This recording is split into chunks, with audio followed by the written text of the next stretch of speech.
Bonjour, je vais faire cette vidéo pour faire la présentation de l'espace enseignant, comment ça fonctionne et les fonctionnalités qu'il compose. Donc ici, comme vous le voyez, il y a quatre éléments essentiels. Il y a la table de bord, il y a support pédagogique, mes classes et assistance. Donc voilà, sur table de bord, en haut, on va trouver le profil de l'enseignant avec les cours qu'il a accès, les cours qu'il a terminés, ses certifications et ses points.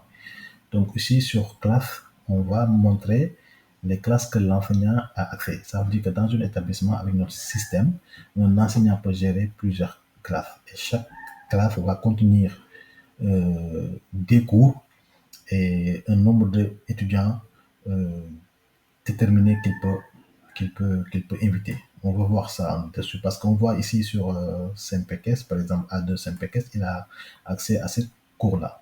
Donc, il peut inviter jusqu'à 50 apprenants. Actuellement, il a invité juste une seule apprenant. Donc, ça nous reste 49. Alors, donc, si on change de salle de classe, par exemple, sur B5 SYNPECES, on va voir qu'il a accès à ce cours-là et il peut juste inviter 10. Donc, ici, on pourrait avoir, par exemple, 5 cours sur cette classe-là et tous les apprenants invités vont pouvoir accéder à cette cours-là.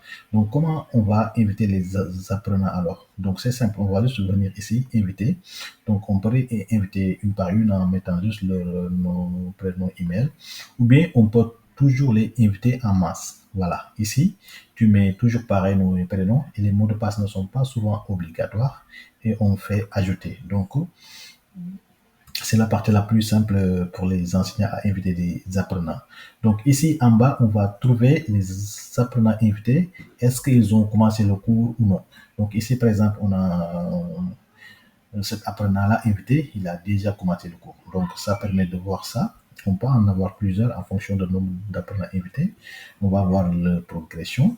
Ici, chef de groupe, ça va permettre à l'enseignant d'inviter d'autres enseignants à pouvoir gérer ses classes avec lui. Donc ça va permettre, comme chef de groupe, hein, de gérer avec l'enseignant pour voir le suivi des apprenants, par exemple. Donc ici sur suivi et progression, donc on peut suivre les progressions des apprenants.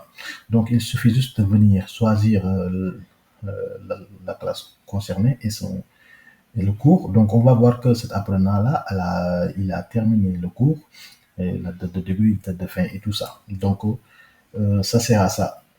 Et il y a aussi notre suivi aussi sur les quiz. On peut les suivre pour voir quels sont les apprenants qui sont mieux réussi les quiz dans une formation donnée et de les comparer. Donc voilà, ça sert à ça. Donc voilà un peu le tableau de bord, comment ça marche. Ici, on va venir sur support pédagogique. Donc, support pédagogique, on va voir le cours où l'enseignant a accès, qui va lui permettre de bien animer ses séances de cours. Donc, c'est juste les enseignants qui ont accès à ce contenu-là.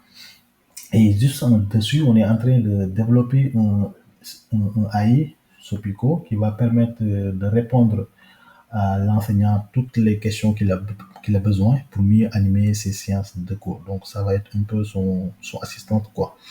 Donc, voilà mes classes. Ici, l'enseignant va voir les classes qu'il gère, le nombre d'apprenants et aussi le nombre de cours sur cette classe.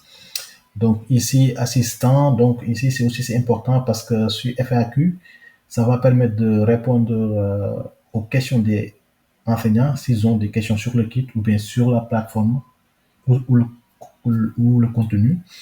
Il peut les voir ici, il y a un cours de construction aussi par nos équipes. Donc il peut trouver des réponses ici. Donc feedback, ça va lui permettre de remonter des choses importantes qu'il a trouvées, aussi contact direct pour communiquer avec nous sur nos canaux de communication. Donc voilà un peu comment ça marche notre tableau de bord enseignant. Merci beaucoup.